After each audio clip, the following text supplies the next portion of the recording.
Hi, Vikas. It's great to meet you. And this is our first conversation. We actually exchanged a couple of emails because you realized your true nature in early March of this year. And then you went on vacation for a little while. But yeah, we've arranged just to meet so you can tell me about it. But we decided to do it completely spontaneously. So there's no preparation whatsoever. Yes, absolutely. So could you just begin, well, really wherever you'd like to? Uh, David, yes. So I think before I begin my story, I just want to kind of thank you for what you've basically done to me. So in terms of my true nature, look, I don't have enough words for me to thank you enough for helping me with that. I know this is the first time you're speaking, but everything that I've learned from your teachings in terms of videos and transcripts is what kind of helped me out. But so first of all, thank you very much for doing whatever you've done to me. I still have no idea what you have done to me, but you have done something to me. So thank you for that. In terms of my background, so look, I'll keep it kind of brief and sweet.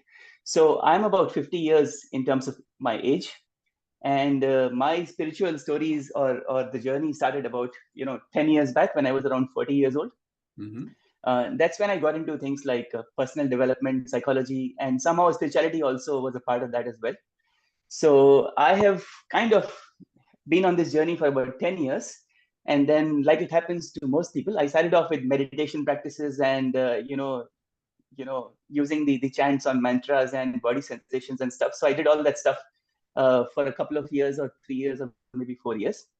And then what happened was, so one of the other milestones for me was I came across this book called Conversations with God by Neil Donald Walsh. Have you heard about that book? Yes, I read that when it came out quite a long time ago.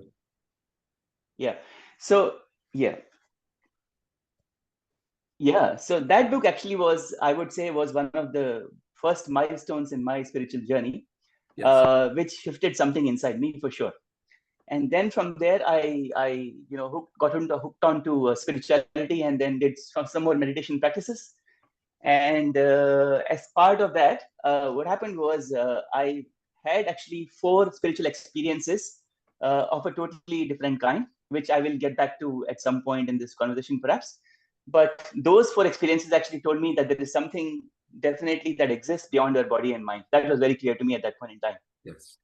But then, because of my engagement at work, I somehow stopped meditating, and then I still kept reading some books on spiritual practices and stuff. But then it made sense to me, and then some things didn't make sense to me either, actually. But now that I look back, I was probably trying to grasp all of those things from my mind, basically, which is what the bottleneck was.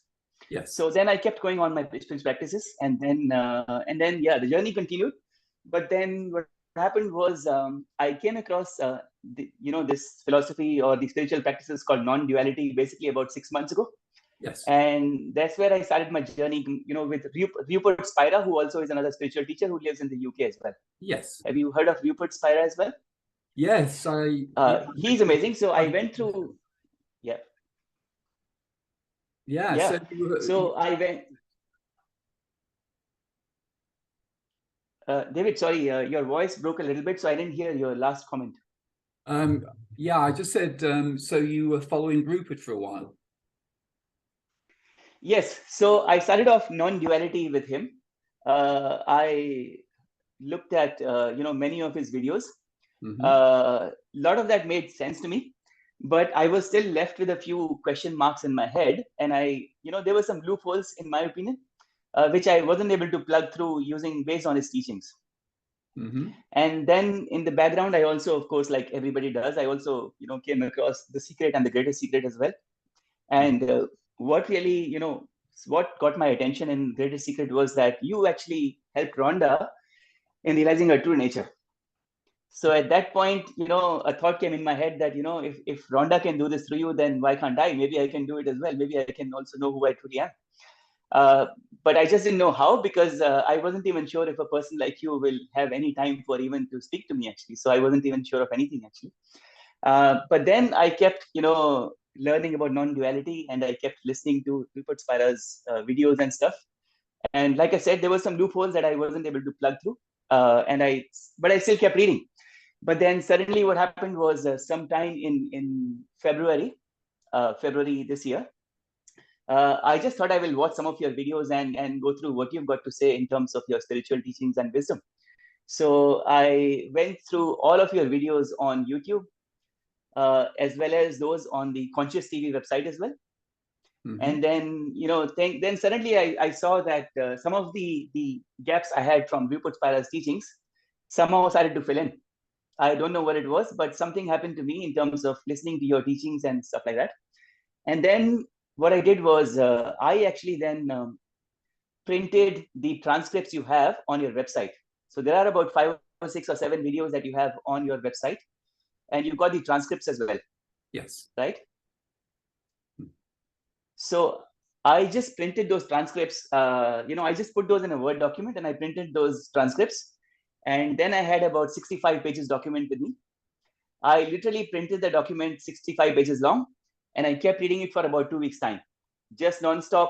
I had nothing else to do. I just read those transcripts for 2 weeks, without any stopping, basically. And then when I read those transcripts, something then totally shifted inside me. And every single gap or loophole I had based on Vikas Paral's teachings got filled somehow. I mean, all of my questions were answered based on your transcripts, basically. And that's how I kind of realized my true nature on March 5th, which was really about 2 weeks after I started reading your transcripts. But look, something inside me changed, but I wasn't sure what has changed. I mean, I was very peaceful, silent, and happy inside me. Yes. But at that time, it seemed like this is just, another state of happiness that will come and go, basically, just like you teach in your teachings. And then I thought, it's fine. I'm feeling happy, and then we'll see what happens tomorrow. And then I still kept reading your transcripts. And then for some strange reasons, this sense of extreme peace and silence inside me stuck with me for at least 3 more weeks. And in between those 3 weeks, my mind kept coming into play and said, what am I thinking? How can I be self-realized and stuff? But then this sense of extreme peace never left me. So everything I did in those 3 weeks was extremely peaceful. All of my relationships were peaceful. I had no emotional turbulence with anybody. And I was just enjoying this level of peace and happiness inside me that I cannot even explain in words. Fantastic. So then and that stuck with me for about 3 weeks from March 5th. And around 26th, 27th of May, I think I knew that something had permanently shifted in me, and there was no going back. So I had read in the transcripts that once you self-realize that you can't go back, but I wasn't sure what that means.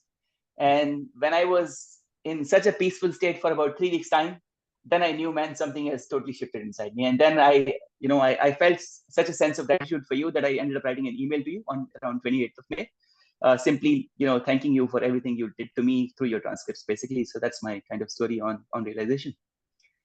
So that's from February to end of March, I think, approximately, which is when I went on leave after that. Yes. Well, it's nice to know that I haven't done anything. It's really just the infinite self revealing itself to itself. So, but that's great, and you're really fortunate, Vikas, because self-realization can come in several different forms, and for some people there can be the clarity of realization, which is it's the end of the mistaken identity, where they stop seeing themselves as being an individual in time and space and realize that the ever-present awareness is what they've always been.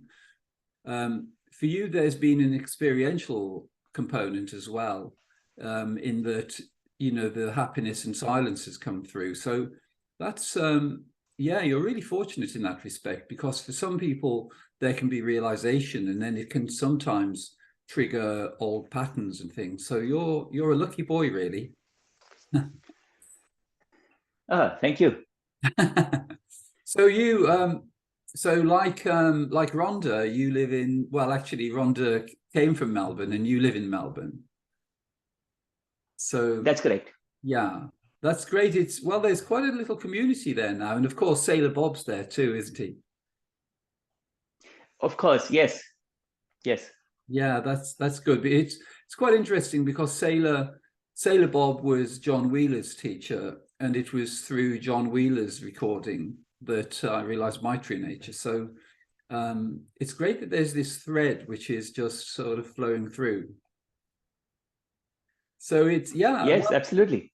It's yeah, it's amazing the way it's happened for you just so quickly. But there, in a sense, there was a real kind of determination for you, the way you were so disciplined in the way you kind of did it in a very methodical way, where you printed the transcripts and you just kind of stayed with it, because on some level the infinite self knows when it's on track and it kind of follows this thread. And for you, that's how it emerged, really. But it's yeah, that's amazing. So Yeah. so since then, how have things been generally? It's, you were saying that your relationships have become smoother, and inwardly there's just this inner peace and happiness. Yeah, I think David, look, can I just maybe point to one of the specific areas in your transcripts that actually maybe made the whole shift completely? Is that okay? I mean, then I'll come back to your That question. would be Is that all right? brilliant, because really the whole purpose of these conversations is to help others to realize their true nature. So that, yeah, that when Yes. it's specific, that's really helpful. Yeah. So David, so look, there was one of the videos you had with Dan and Una. Do you remember that on Yes. your website? Yes. Now, in that website, there is a small section where Una explains that in her own experience of life, she also had some spiritual experiences in the past. And then you actually pointed her and you asked her, you know, who or what it is that was aware of those experiences. Hmm. And that to me was the point that shifted it for me. So in my life as well, I have had 4 experiences in the past, which I haven't really described yet, and I can do at a certain point. Yes. But the minute I learned that from Una in your chat, basically that, you know, what was it that was aware of my experiences? Oh man, I knew who I was actually, or what I was. I mean, who I was is a wrong statement to make, but what I was very clear to me. Actually. Yes. That little non-dual pointer towards me as to what it was that was aware of, you know, those experiences inside me. Well, that was it for me. Fantastic. I just knew it at that point. Well, that's a kind of classic sequence in a way, because we tend to begin life, you know, believing ourselves to be a human being, and then we start on a path, as you did, you know, self-improvement and that kind of thing, and then there tends to be a stage of spiritual experiences, and at that stage it seems as though stabilizing those experiences is going to be that's going to be realization. But then what happened for you is just going beyond that to seeing that it's actually what's aware of the changing experiences that this is what you truly are. Fantastic. Yeah, and just one more thing, which is related to the same point in that video. So once I realized I was just simply the awareness of those experiences, suddenly all the seeking inside me stopped as well.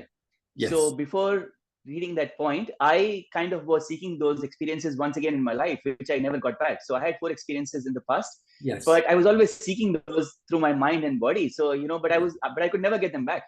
no. And the minute I realized who I was, then the entire seeking was gone, and suddenly there was a shift inside me. Yes. I just knew there's no point in seeking anymore, and if I can just stay as this awareness, I can probably live in this state forever.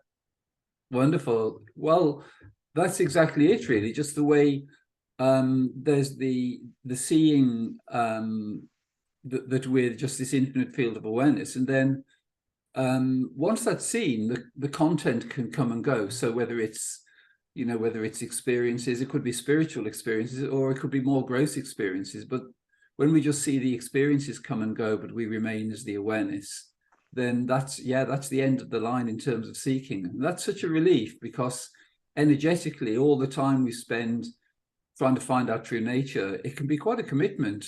Well, as it was for you for about 2 weeks. You're really lucky, though, that it happened really quickly, though. That's great. Yeah.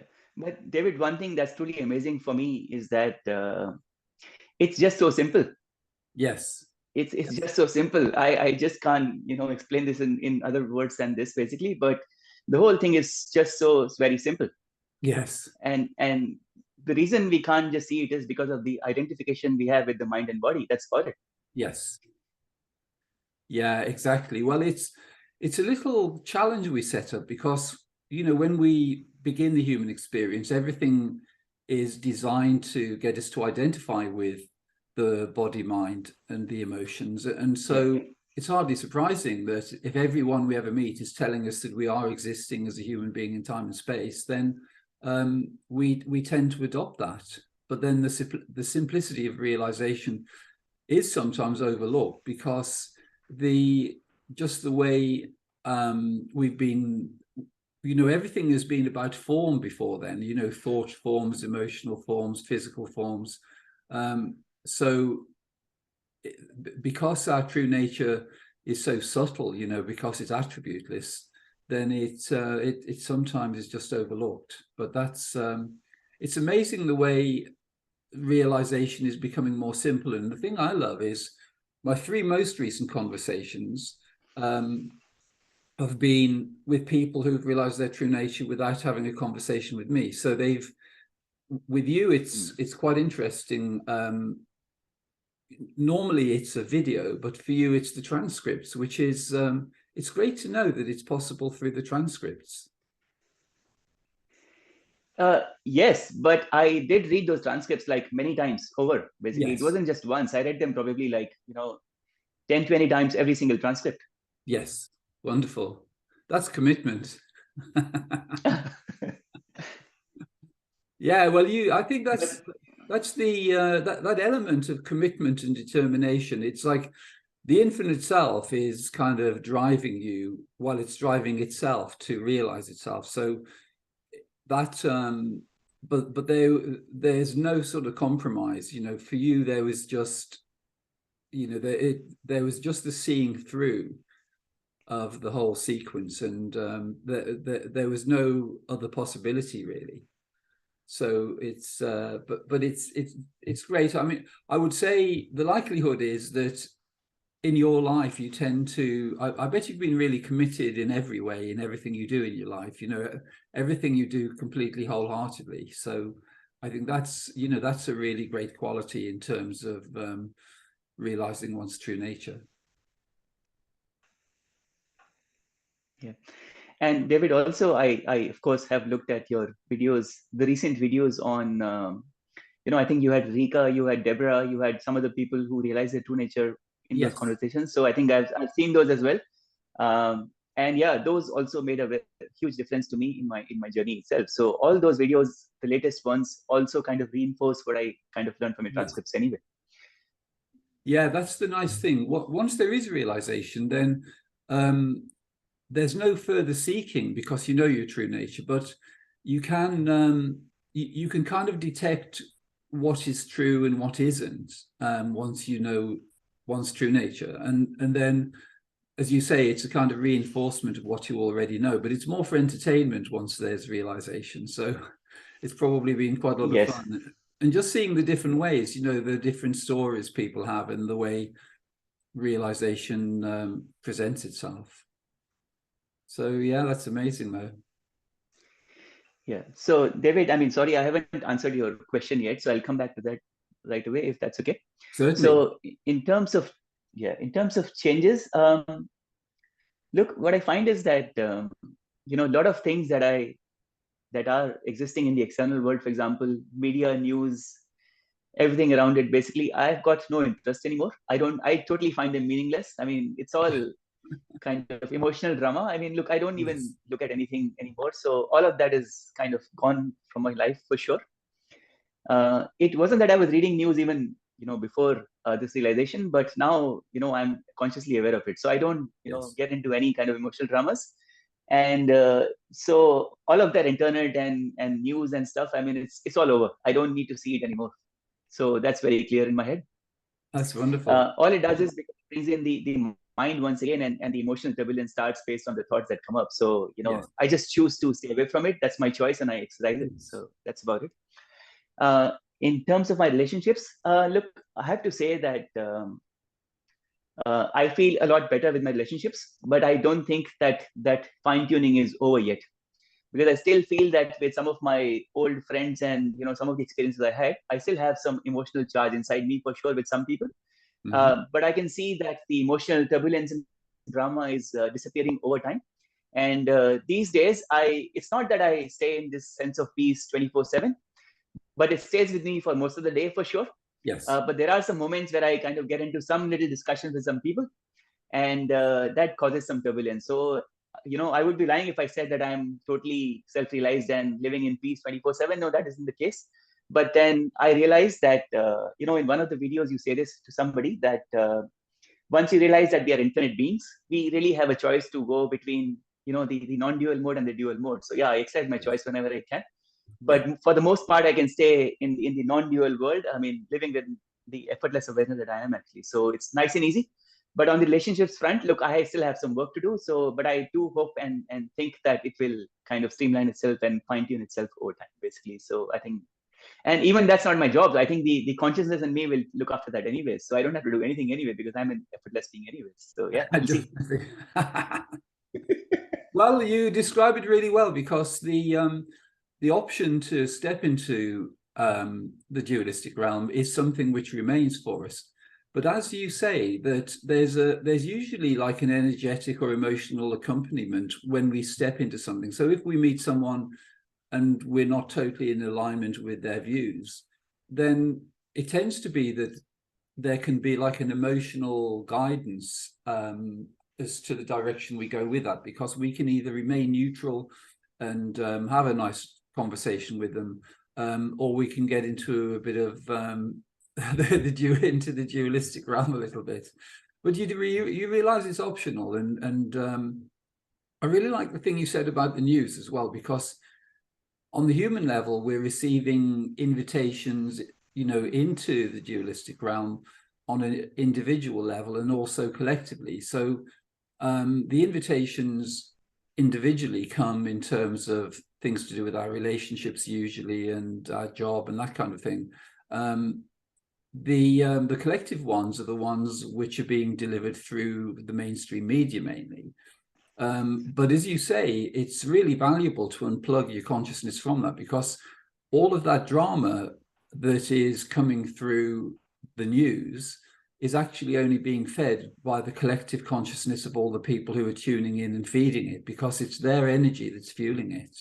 So it's great that you've made, well, you've seen it, you've seen the optional nature, both individually and collectively. So that's great. But yeah, there's nothing wrong really.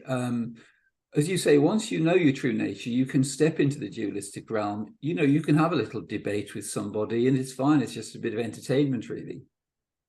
But it's yeah, and yeah. Sorry, go on. No, I was just going to ask you if you have any friends or colleagues who you feel would be open to realization, or family members. So, David, I have a cousin actually who is a little young girl of 28 years old.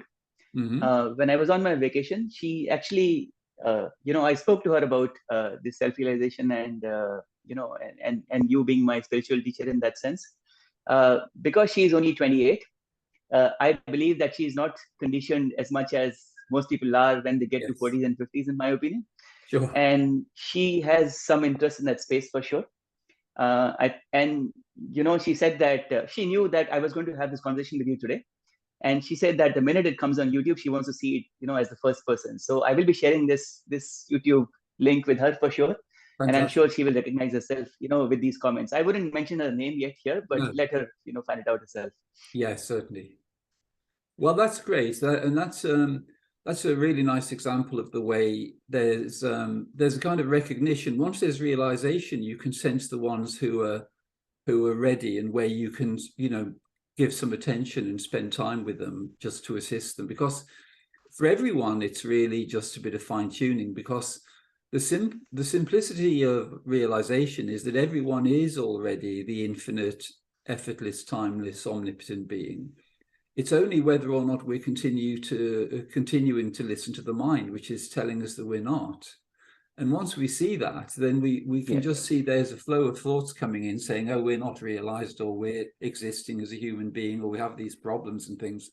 But actually, if we just stop and we see that, it's really just like it's like a soap opera on TV. You know, the delivery of the thoughts and emotions into the body mind is something which you know, we can become captivated by it in the way some people become obsessed with watching, you know, a TV series or something. But it's no more than that, really.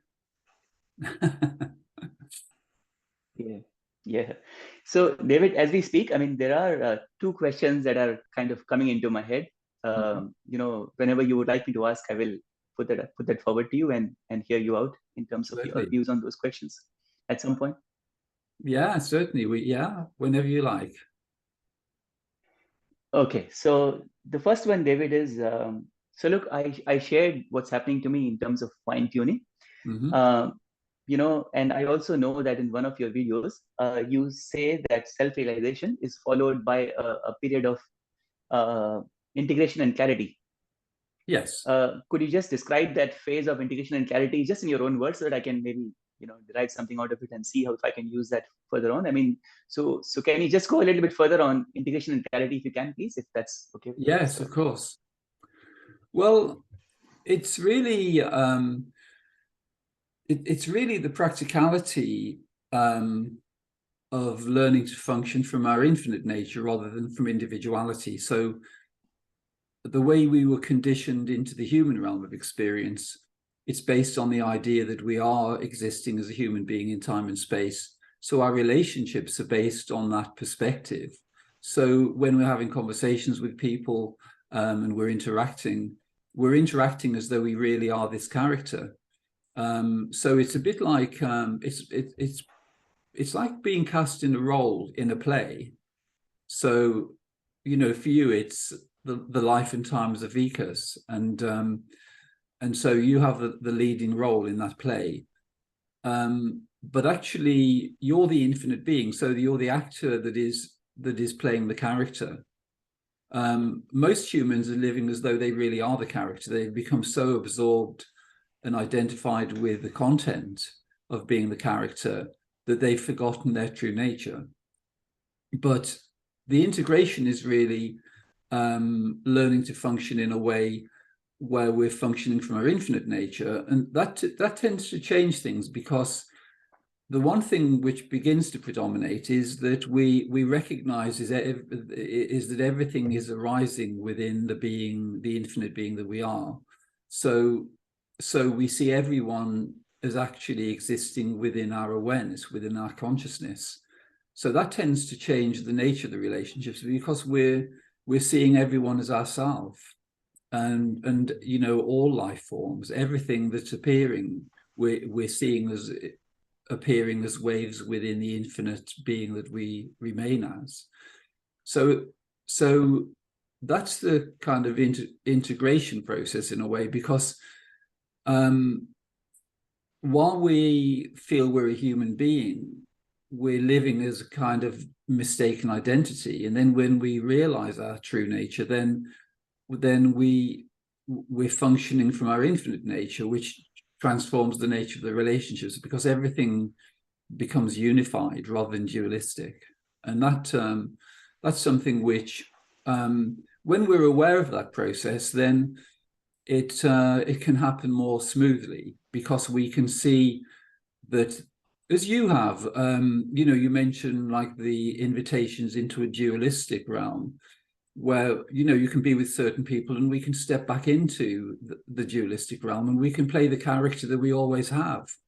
But then, because our infinite nature is present, then the way we relate to those people tends to change, because there's no longer the necessity to kind of reinforce a particular point of view or try to be, you know, to be defensive in any way, for instance.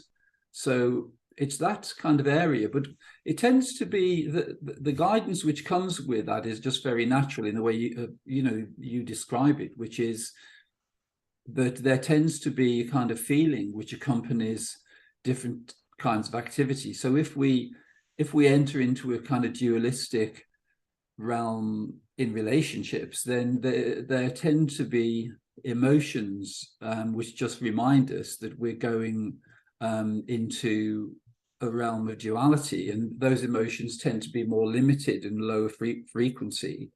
Whereas if we're functioning more from unity, then it tends to be that the emotions and experiences are enhanced, you know, in a kind of heightened way. So there's a deepening of things like love, compassion, unity, synchronicity, telepathy, all of those things come forward.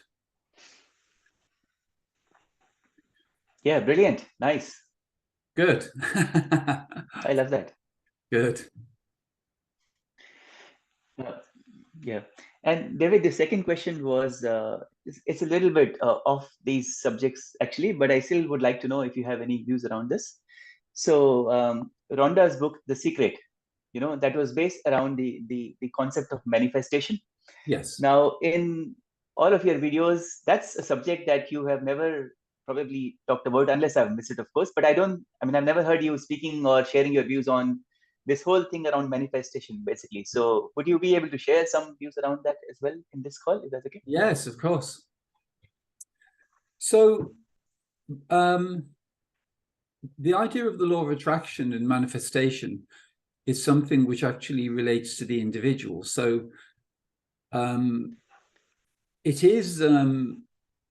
can be very effective because we can actually utilize the law of attraction to manifest things on an individual level. The tendency, though, is that when we're seeking to gain things on the level of individuality, we're actually doing it from a sense of lack, because it's the idea that if we can add these experiences or objects, then it's going to create happiness. But when we align with our infinite nature in the body of wisdom, which is effortless being, then we find that the infinite intelligence will actually guide us so that the experiences we have are much more enriching in a kind of holistic way, so that it isn't so much to do with gaining things on an individual level. It's more to do with aligning with our infinite nature. And as we do that, we're kind of in service to our infinite nature rather than being in service to individuality. So, yes. So while the law of attraction and manifestation is perfectly valid, it's actually within the play of duality, and it is an option that's there. And you know, even following realization, we can still utilize that. But it's also, you know, in my experience, it's actually much more powerful to align with our infinite nature, because manifestation is coming from the human mind, which is limited. Yes. Whereas functioning from our infinite nature it's a kind of surrender in a way. It's surrendering the individual mind to infinite intelligence and saying, well, you know, I trust infinite intelligence to take care of things. And then we can function in a more childlike way, really, where we don't have to be striving or having goals or, you know, focusing on anything like that. It's because whatever we need tends to be presented to us rather than, you know, something that we're trying to draw to us in the future. Yeah, brilliant, David. Yeah, no, that's excellent, actually. In fact, that just reminds me, maybe I'll share a couple of things about me in that space as well. Before I realized my true nature, you know, I find it funny to even say it now. I actually had exactly 20 goals in my life. Mm-hmm. And those 20 goals covered all the 5 major areas of life, which is wealth, health, relationships, personal development, and fun and recreation. I had 20 goals spanning all these 5 areas prior to realization. Yes. And do you know what's happened now? Out of the 20, 17 have dropped. Mm-hmm. And for the 3 goals that I still have, the reason I want to achieve those goals is totally different from what I used to think earlier. So Amazing. these three goals in terms of prior to realization, I mean, I wanted to have those three things because I thought somewhere deep inside me that if I achieve these three goals, then that will make me happy and free. But now I don't see it that way. I don't want to achieve these because of those reasons, but now I wanted to achieve those because I want to prove to myself how far I can go as an infinite being. So it's Yes. more of an internal need to actually, push myself and see my own, nature to the highest level. That's my reasoning for keeping these three goals. But otherwise, 17 goals have totally disappeared because I just find them meaningless. And I don't even need that because I already am so happy that I don't need those to make me happy or free. Yeah, that's brilliant. Well, it's yeah, it's so funny really the way um individuality for individuality the starting point is a sense of lack, whereas from realization the starting point is fullness. And so when we are already in the space where anything can come to us, it's more of an adventure in that way, and it's much more fun really, because if we're trying to manifest things, then it's just very limited. But actually our infinite nature, infinite intelligence, is like the sun, whereas the mind is like a little candle. And so when we entrust our welfare to the infinite being, then the most amazing things can happen. And it's really just being in service to our infinite nature, which is, it sounds as though it's a little job, but the difference between the mind and infinite intelligence is that infinite intelligence is infinitely loving and compassionate. So however things are structured in terms of our activity and the direction we go, it's always based on love, compassion, compatibility, unity. Whereas the mind's a bit of a slave driver. It wants us to be doing things in a really arduous way, and it's all to do with effort. And that's the main distinction really between effortless being and individuality. Effortless being means everything can just come to us, and it's being attentive to the things which come from nowhere really, rather than pursuing things. Whereas individuality is mainly to do with effort, where we're pursuing things and it's hard work. Yeah, nice. Exactly. Yes. I see exactly Yeah. what you mean. Well, it's great that it's great that that clarity has come in so quickly, really, because I'm sure you're going to be able to help a lot of people, because the clarity you have, and there's obviously some innate, some real spiritual depth there, which is, it's great to make yourself available, really, and just know it's kind of trusting. It's trusting, because you are the infinite being, that there are no limitations in being able to share this knowledge and to be available. And that's when the fun starts, really.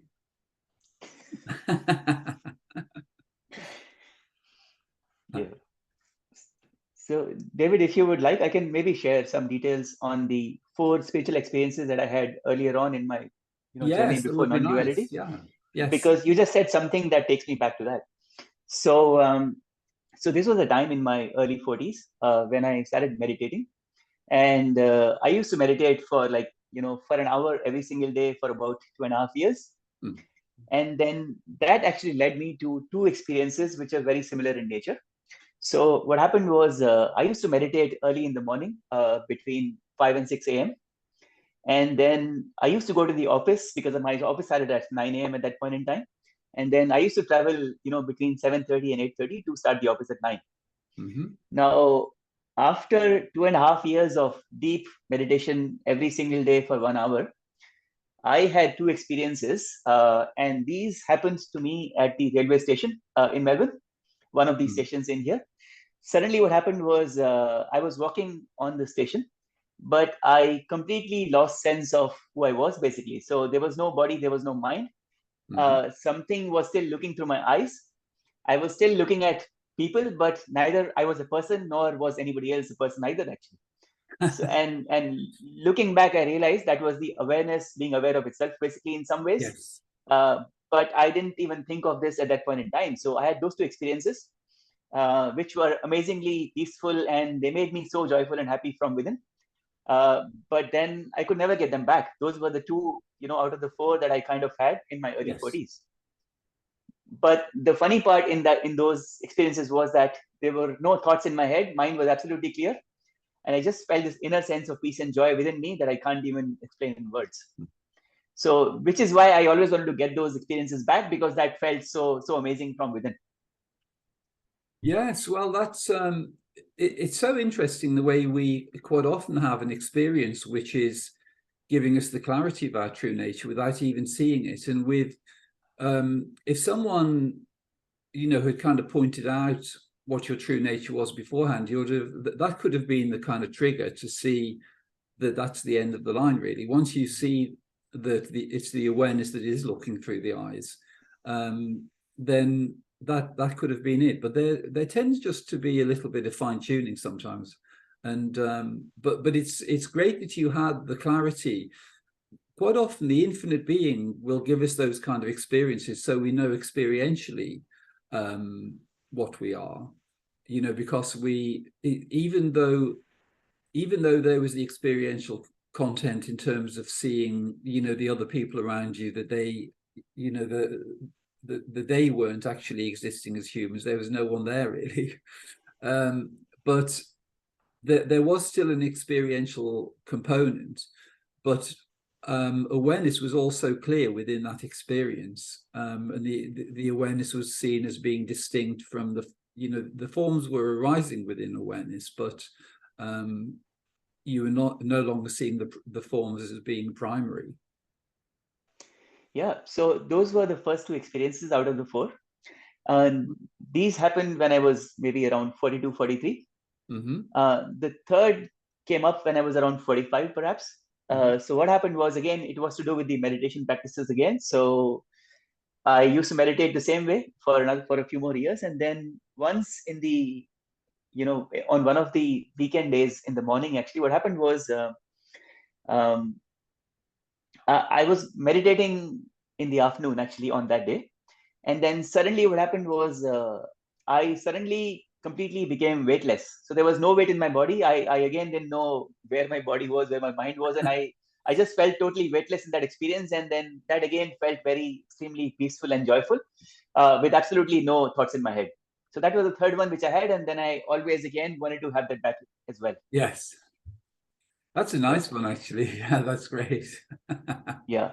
And the fourth one, I think, was also a little bit different and unique in itself, which again has to do with meditation. So again, around 45, I think, what happened was I was actually sleeping and taking a nap in the afternoon. And then when I woke up from sleep, suddenly I wasn't able to get up from the bed, because what I felt was that my body and the bed were one and the same thing. Wow. I couldn't move because there was unity in the bed and me. So, how do I move something which is one with the bed? So I just couldn't move my body. I mean, I didn't know what happened. So, and I tried to move, but, the bed was me and I was the bed. So I just don't know how else to describe it, actually. So that was the fourth one. And I still find it, crazy when I even think about it. But now that I know what I know from you as in terms of intelligence and how it plays out, look, it kind of makes sense basically in terms of unity. So yes, that was the fourth one. But all of these four experiences, were amazing and unique in their own ways. But something inside me always wanted to get those back. I always wanted to go back to the experiences and experience that again. Yes. And then what also happened was I actually stopped meditating completely for some reasons, because I got busy with my work. And then I never got these four experiences back. And I used to think that maybe if I start meditating again, I might get them back. But after listening to you and going through what I've gone through, and again, Una's non-dual pointer was amazing. So you asked her basically, what was it that was aware of the experiences? Yes. Well, that is it. So then I knew that those are experiences that came and went, and then I don't have to seek those or attach to those. They'll just come if I just stay as, non-conceptual awareness inside me. So that's about it. Yes. Fantastic. Well, Una, she's a lovely lady, and it's amazing the way she kind of underestimates her her infinite nature, really. And I think that's the game we all play to some degree. You know, we've assumed the role of individuality, and we kind of underestimate the potential that's there. But yeah, it's so nice. I love to hear these stories where, you know, there's been a trigger in some way, and, you know, because Una wouldn't be aware in the slightest of the impact that she's had, you know, in terms of your realization. That's great. Yes, that was the trigger point, 100%. Fantastic. That's great. Yeah. Look, there are many other pointers in your conversations. So the other one I can remember is, you know, this concept of consent. So Yes. you say that, you know, when we speak to people in terms of relationships, in some way or another, I mean, in one way or another, we are consenting to, you know, having a chat with them and actually subscribing to, you know, their views and participating in that conversation. So that Yes. consent has become very clear to me. So I have a choice. If I want to have a conversation, then I consent to it unconsciously. If I don't want to do it, then it's my choice, actually. So Yes. that keeps me away from a lot of emotional turbulence Yes. in terms of speaking to people. Yes. Yeah, it's really those sort of conversations. It's a bit like having a part in a play where we can step in, and, you know, the play is about a bit of conflict or turbulence, and, you know, we can still portray those roles, but there is an energetic component to them which they're not always so pleasant, so we tend to steer away from them. Yeah, and another one that comes to my mind right away is that in one of your videos, you say that someone told you, or you told somebody that, you know, he becomes a person, or he becomes a mind only when somebody knocks the door. Yes. Now, that was an amazing statement for me. I mean, look, man, I knew that, you know, if somebody knocks my door, why do I need to open it? It's my choice again. Yeah. That was an amazing pointer as well, again. And yeah, I love that as well. Good. Yeah.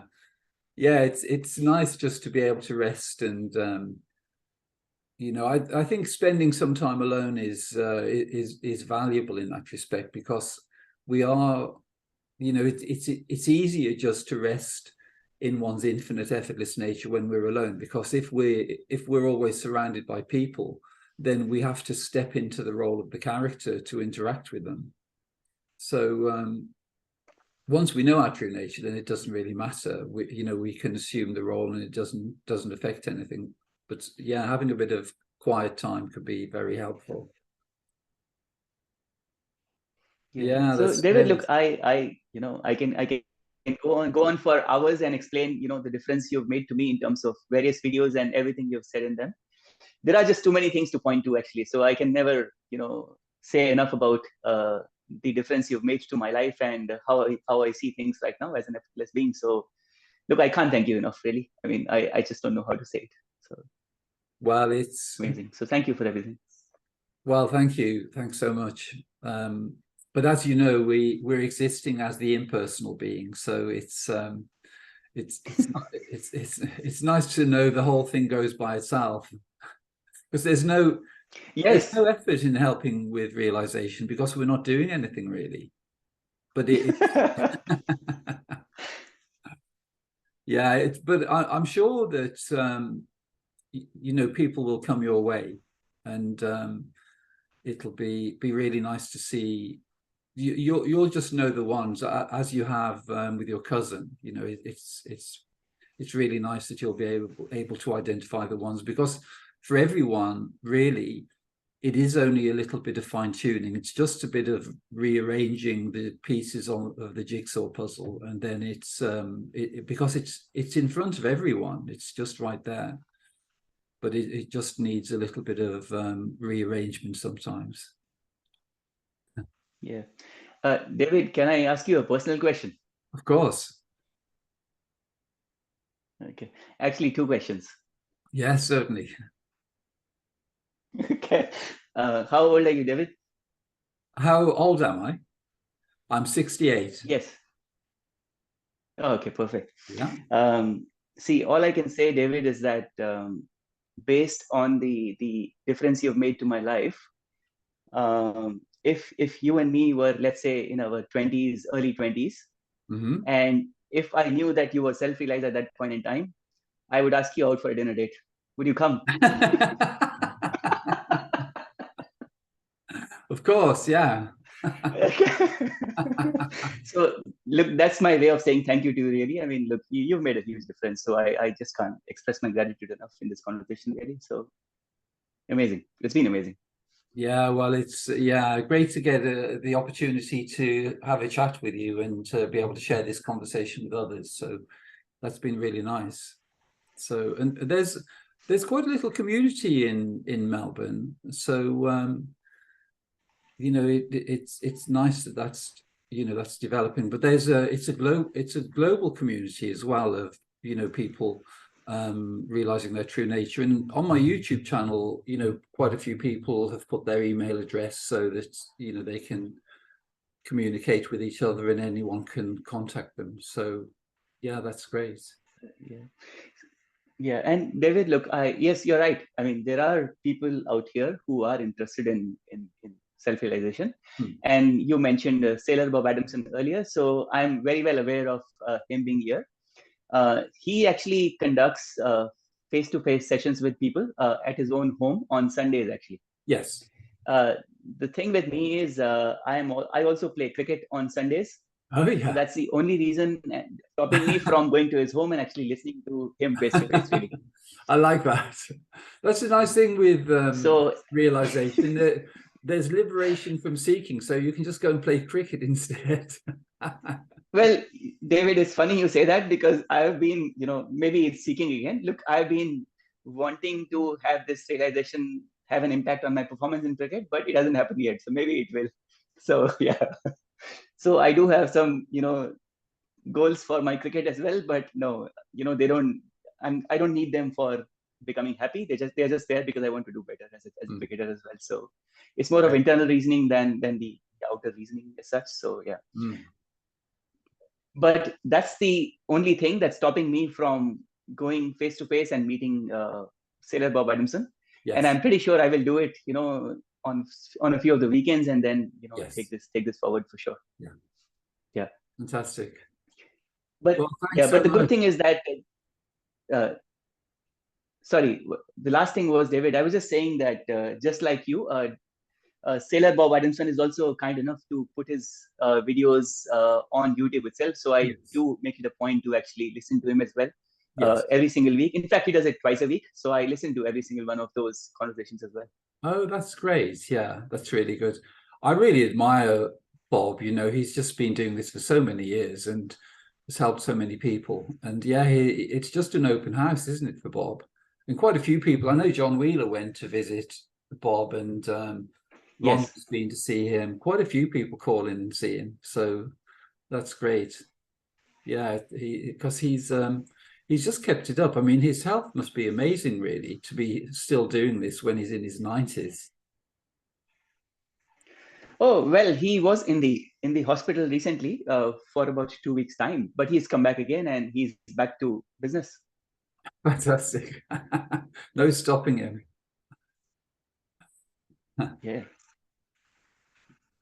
Well, yeah, well, been great to great to meet you, and thanks so much. It's been nice. There's been absolutely no preparation whatsoever for this conversation, because I really like that. Because you were saying, oh yes, I loved it as well, David. So look, sorry, David, your voice is breaking up suddenly. I'm not really sure why. So sorry. Yeah, well, just saying the way, because you're obviously very methodical in the way you go about things, but it's nice that you've done no preparation whatsoever for this conversation, and neither have I. Oh yes, thank you very much, David. It's been amazing, David. I still can't believe I'm speaking to you face to face. Part of me cannot believe that. Well, no, it's wonderful. It's just incredible the way all these amazing characters are just showing up, and they're relating their experiences and conveying their realization, and it's a global thing. It's amazing the way it's just happening. So yeah, that's wonderful though. But been so nice to meet you, and a lot of fun too. Thank you, David. It is a lot of fun for sure. 100%. Couldn't agree more. Great. All the best to you, Vikas. Bye-bye.